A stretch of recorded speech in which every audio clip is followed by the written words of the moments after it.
नमस्ते सभी को। प्रणाम, आत्मवंदन। आज देवी भागवत के बारे में पद्मा जी हमें बताने वाली है। नवरात्रि में ये एक नया, एक किस्म से पाठ शुरू कर रहे हैं, ये कहानियां सुनने का एक कड़ी को आरंभ कर रही हैं। तो उन्हीं के मन में ये आया है, ये मोटिवेशन आई है कि हम देवी के बारे में और ज्यादा समझें। अ, देवी के ही जो पारंपरिक समय है, ये नवरात्रि के समय ना जी, तो एक स्पिरिचुअल टैबलेट काउंसलर हैं, सेशंस लेती हैं। उन्होंने हमारे यहाँ पर कितने ही सारे गीता क्लास भी लिए हैं, हमें पौराणिक कहानियां सुनाती हैं। तो पद्मा जी, आपका बहुत बहुत स्वागत है। और इस नवीन श्रृंखला में अ, आपने जो ये स्टार्ट किया है आज से, उसके लिए बहुत तहे दिल से आपको धन्यवाद। And welcome ma'am, and over to you. Thank you Anuradha ma'am. और जूम में जितने भी जुड़े हुए हैं आत्मा बंधु, उन सभी को आत्मा प्रणाम।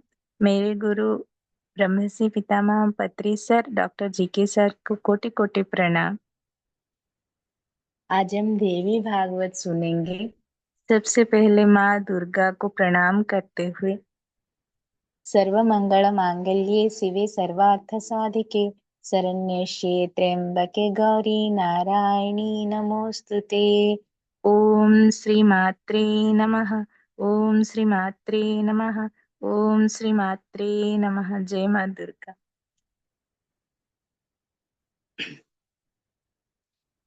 जो शक्ति यह सृष्टि की आधार है, जो शक्ति सृष्टि के प्रारंभ में है और जो शक्ति सकल जीव राशि की मूल पदार्थ में है, वो आदि पराशक्ति को के चरण कमलों में मेरी कोटि कोटि कोटि कोटि प्रणाम। देवी भागवत जो है वो श्री व्यास महामुनि द्वारा लिखा गया काव्य है। इसमें ज्यादातर माँ देवी की विभिन्न कहानियां वर्णन किया गया है, इसीलिए इसको देवी भागवत कहा जाता है। देवी का अर्थ क्या है? देवी का अर्थ है जो आपद व अपने आपके पास आने वाले विपदा को दूर करती है और ज्योति स्वरूप में प्रकाशित होती है, वो है देवी। माँ जो है वो सकल जीव राशि में चैतन्य स्वरूप में रहती है। उनके बिना ये जगत व सृष्टि संभव ही नहीं है। जैसे कि सोने के बिना गहना बन नहीं सकता, लेकिन गहनों के बिना सोना रहता है। सोने का एग्जिस्टेंस है। वैसे ही जगत के बिना माँ की स्थिति है, लेकिन माँ के बिना सृष्टि की स्थिति नहीं हो सकती। इसीलिए ये माँ सर्व जगत में अंतर्लीन होके चैतन्य स्वरूप में रहती हैं। जब जब इस विश्व ब्रह्मांड में, धरती में अधर्म बढ़ जाती है, भक्तों के ऊपर अत्याचार होता है, तब माँ एक अवतार लेके आने के लिए वो प्रतिज्ञाबद्ध हुई थी। माँ को अवतार लेने की कोई आवश्यकता नहीं होती है, लेकिन हम भक्तों के लिए वो एक अवतार लेके हमेशा आती हैं, हमें रक्षा करने के लिए। वो हमारे रक्त और मांस के नेत्र को पकड़ में आ सके, हम उनकी आराधना कर सके, ऐसे एक स्थूल स्वरूप स्थूल स्वरूप को लेके आते हैं, जो हमारे रक्त और मांस के नेत्र में सामने हम देख सकते हैं। माँ की वो स्वरूप को हम स्थूल स्वरूप कहते हैं, और वो स्थूल स्वरूप को हम षोडश पूजा से करते हैं, मतलब 16 प्रकार के पूजा विधान से माँ की आराधना करते हैं। माँ का और एक स्वरूप है जिसको हम सूक्ष्म स्वरूप कहते हैं, जो मंत्र बीजाक्षरों से निर्मित होता है। और माँ का जो शक्ति है वो मंत्र स्वरूप में निक्षिप्त रहता है, बा लुप्त रहता है, गुप्त होके रहता है वो मंत्रों में। जब हम वो मंत्र को जाप करते हैं, वो बीजाक्षरों को उच्चारण करते हैं, वो माँ शक्ति के स्वरूप में, वो मंत्र में विस्फोटित होके हमें वो शक्ति रूप में प्रवाहित होती है। वो एक माँ का स्वरूप है। और एक माँ का स्वरूप क्या है? जो हमारे वाक शक्ति और मन को दोनों की पकड़ में नहीं आती है। वाक में व मंत्रों में व मन में, दोनों में भी पकड़ में नहीं आती है। केवल एक कारण तत्व बन के रहती हैं, और वो केवल अनुभव में ही उनको हम जान सकते हैं, अनुभव में ही उनको, वो तत्व को पहचान सके। उस स्वरूप को हम परतत्व स्वरूप कहते हैं, माँ की। और सुख ब्रह्मा जो है, ये देवी भागवत को रचना किए हैं। सुख, एक बार क्या होता है, सनकादि ऋषि जो है, वो नैन्यारण्य में सुख ब्रह्मा के पास आ, सवाल करते हैं। सनकादि ऋषि और बहुत सारे ऋषियां सब मिलके सुख ब्रह्मा व सूत महामुनि को ये क्वेश्चन पूछते हैं, सवाल करते हैं कि हे महामुनि, देखिए कितना सुंदर क्वेश्चन है सनक महामुनि का।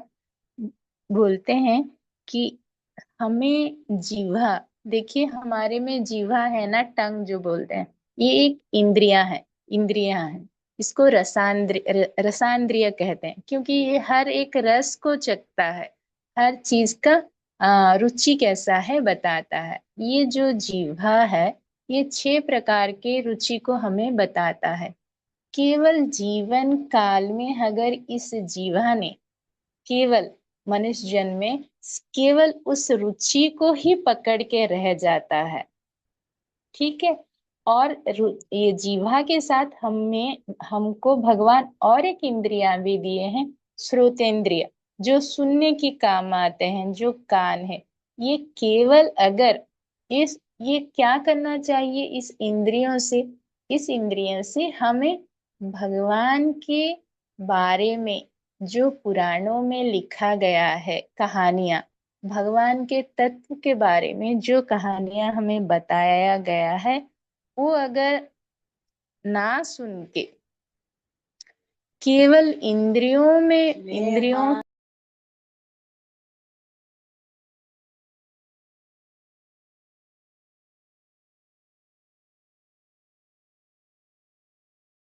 श्रोतेंद्रिया हैं, जो सुनने की काम आता है, जो भगवान का नाम सुनना, भगवान वेदों में, पुराणों में, उपनिषदों में जो भगवान के बारे में बताया गया है, वो ना सुनकर रसांद्रिय और श्रोतेंद्रिय, केवल इंद्रियों के बस में अगर मनुष्य आके ये जीवन व मनुष्य की उपाधि को ऐसे ही मिटा देता है, तब मनुष्य जन्म लेके उसका कोई भी एक प्रयोजन है, मतलब कोई भी अच्छा हुआ है, ये हम कह नहीं सकते। ये सूत महामुनि बोलते हैं।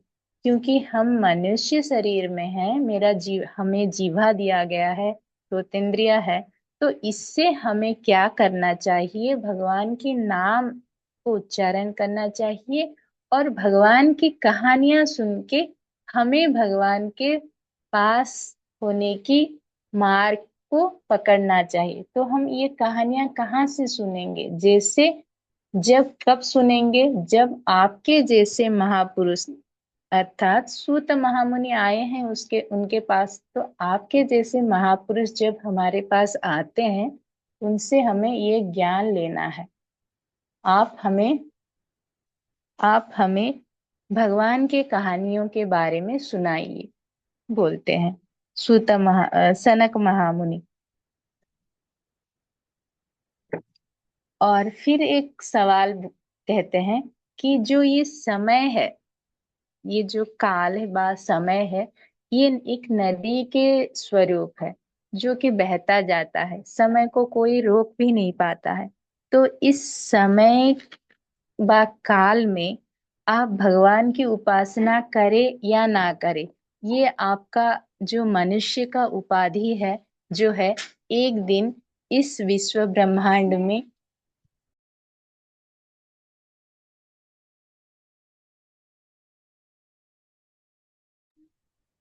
मिल जाएगा। तो विश्व ब्रह्मांड में मिलने से पहले ये उपाधि हमें क्या करना चाहिए? उस परमात्मा के तत्व के बारे में जान लेना चाहिए, ये कहते हैं। और सनकादि महामुनि फिर और एक सवाल बोलते हैं कि यह संसार के चक्र में हम बार बार जन्म और मृत्यु के चक्र में परिभ्रमण कर रहे हैं। बार बार जन्म हो रहे हैं और मृत्यु हो रहा है हमारा। इस चक्र से हम बाहर नहीं आ पा रहे हैं किसी भी कारण से। तो अगर हम कर्म आचरण करते हैं, कर्माचरण का अर्थ क्या है? आप वेद पढ़ रहे हैं, मतलब होम यज्ञ सब कर रहे हैं, ऐसे सब करके भी अगर आप अमृत पान भी कर लेते हैं, अमृत पान क्या करने से क्या होता है? मृत्युंजय बनते हैं। ऐसे करने से भी क्या फायदा? देवता बनते हैं। तो ऐसे बनने से भी क्या फायदा? वो पुण्य जब क्षीण हो जाता है, फिर आप मर्त्य लोक में भी आओगे, फिर जन्म मृत्यु के चक्कर में भी आप आ जाते हो। तो ऐसे अमृत पान करने से भी कुछ फायदा नहीं है। तो हमें वो ज्ञान बताइए जिसके वजह से, जिस जो हमारे आत्म उन्नति के लिए, हमारे अंदर जो परमात्मा का स्वरूप है उसको जानने के लिए सहायक सहाय बने। ये सूत महामुनि, सनकादि ऋषि जो हैं, वो सूत महामुनि को कहते हैं। जब ये इतने अच्छे अच्छे मतलब प्रश्न पूछते हैं सूत महा सनकादि ऋषि सूत महामुनि को, तब सूत महामुनि जो है बहुत प्रसन्न हो जाते हैं। देखिए, कोई भी पंडित या गुरु के पास बहुत ज्ञान है, अगर उसके पास एक शिष्य आए जिसको जानने की जिज्ञासा हो, तो उस पंडित को बहुत खुशी होती है, क्योंकि वो भरा एक पानी से भरा हुआ कुंभ की जरा होता है जो उछलता है। ऐसे ही वो जब ज्ञान उनके पास होता है, वो ज्ञान लेने के लिए कोई भी छात्र उनके पास आते हैं,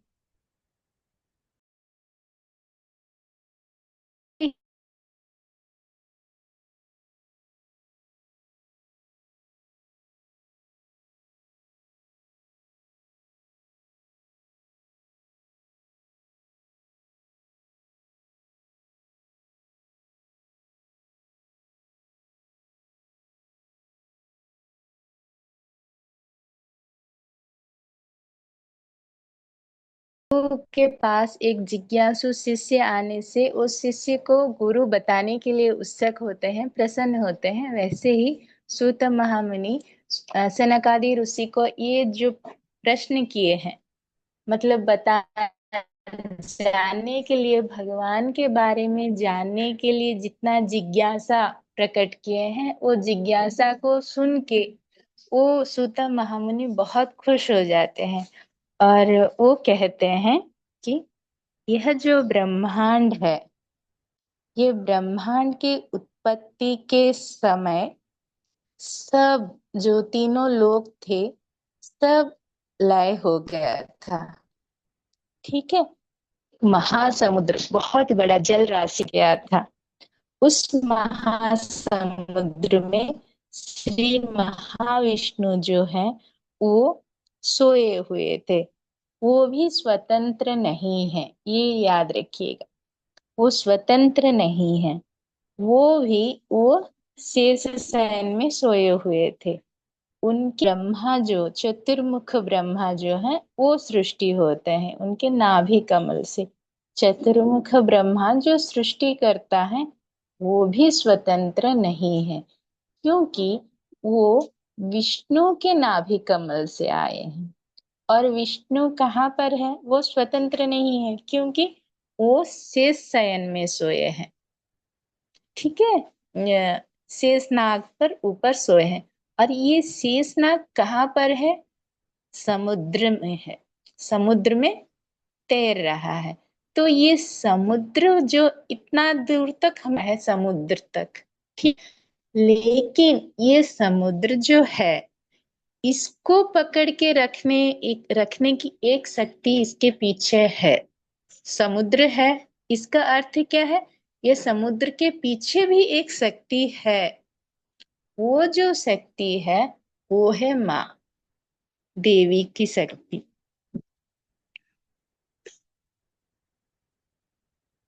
जो हमारे आंखों को दर्शन नहीं देती है, लेकिन फिर भी इस सृष्टि के लिए वो शक्ति, वो पीछे रहती है।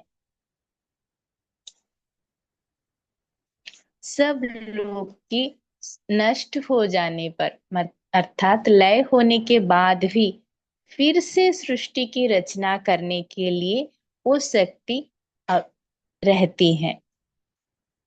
और वो जो शक्ति हर चीज के पीछे है, हर चीज के मतलब सबसे प्रारंभ है, हर चीज के प्रारंभ है में है, उस शक्ति के चरणों को प्रणाम करते हुए सूत महामुनि जो है, वो देवी भागवत प्रारंभ करते हैं। इनको सुनाते हैं सनकादि ऋषि, सनक महर्षि, और उनके साथ बहुत सारे ऋषि हैं। ये सब नैनाकारण्य में है। नैनाकारण्य ऐसा एक जगह है जो कली के प्रभाव से दूर रहता है। वहां पर कली का प्रभाव नहीं होता है, वो बहुत अति पवित्र स्थल रहता है। ठीक है। तो जो देवी भागवत है, वो देवी भागवत में हमारा 18,000 श्लोका है। 18,000 श्लोका है, 318 अध्याय है, और 12 खंड है देवी भागवत में। ठीक है। और ये देवी भागवत का वर्णन करते हुए सूत महामुनि कहते हैं कि यह जो देवी भागवत है, ये 5 चीजों से लेके बनाया हुआ है। पहला चीज क्या है? स्वर्ग। दूसरा प्रतिस्वर्ग। तीसरा वंश वर्णना। चौथा मन मंत्र। पांचवा वंशानुचरित। ये 5 गुणों को लेके हमारा जो देवी भागवत है, ये वर्णना किया गया है। और पहले हम जानेंगे क्या स्वर्ग क्या है। स्वर्ग क्या है? माँ जो है, हर चीज की जो शक्ति का स्वरूप है, हर चीज के पीछे जो चैतन्य शक्ति है, वो माँ जो है, वो निर्गुणा है। उनकी कोई गुण नहीं है। ठीक है।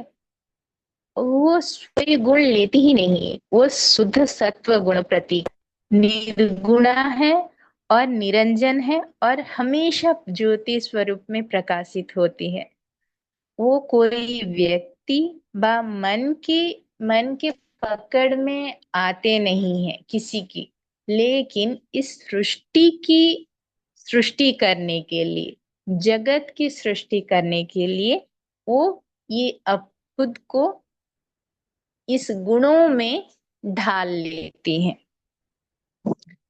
माँ ये 3 गुणों में, माँ खुद को 3 गुणों में खुद को ढाल लेती हैं। वो गुण क्या है? सत्वगुण, रजोगुण, तमोगुण। माँ खुद को ये 3 गुणों में प्रकाशित करते हैं। ये 3 गुण ही हमारी सृष्टि, स्थिति और लय तीनों का कारण बनती है। ठीक है।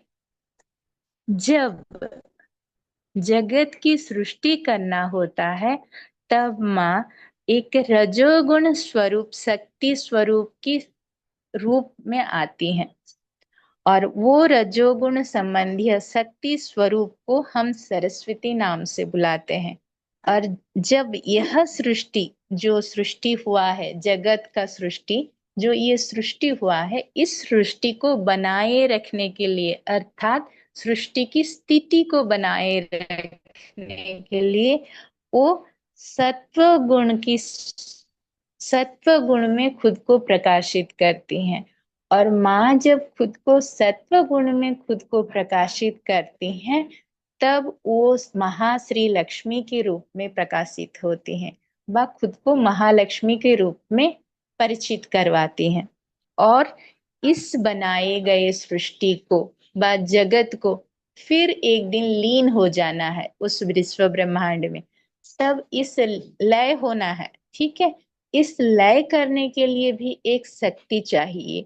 तब एक तमोगुण से भरा एक शक्ति को वो सृष्टि करती है इस सृष्टि की लय करने के लिए। उस तमोगुण भरा उस शक्ति को हम महाकाली का अवतार बुलाते हैं। तो माँ की जो ये तीन, खुद को तीन रूपों में में बांट लेती हैं, इन तीन रूपों में जो बांटना होता है माँ को, इसको हम स्वर्ग कहते हैं। तो प्रतिस्वर्ग क्या है मैं आपको बताती हूँ। माँ जो तीन रूपों में खुद को बांटती हैं, इन तीन रूपों की को एक तीन पुरुष शक्तियों के साथ जोड़ती हैं, ठीक है। तीन पुरुष शक्तियों के साथ जोड़ के ये कार्य, मतलब ये सृष्टि को चलाती हैं। ये जब ये तीन स्त्री शक्तियां तीन पुरुष शक्तियों के साथ मिलती हैं और सृष्टि को चलाती हैं, तब हम इसको बोलते हैं प्रतिसर्ग। और आज हम देवी भागवत में इतना ही सुनेंगे, और नेक्स्ट में जो क्लास लूंगी इसके बाद बाकी का मैं बताऊंगी। अभी मैं सभी मेरी वाणी को विराम देती हूँ। धन्यवाद। बहुत बहुत धन्यवाद। आपने हमें इसका बैकग्राउंड बताया, इस मुख्य किताब का। और ये शुरू करना भी बहुत बड़ी एक बात होती है कि हाँ मैं बोलूंगी। तो पद्मा जी, हम आपके करेज के लिए और आपके ज्ञान के लिए हर समय ही जो आप हमें बताती रहती हैं उसके लिए बहुत बहुत तहे दिल से धन्यवाद। संयुक्त और मधुलिन, आपका जुड़ने के लिए धन्यवाद। और बाकी सब जो यूट्यूब में देखेंगे उन सभी का धन्यवाद। इस नवरात्रि थैंक के यू।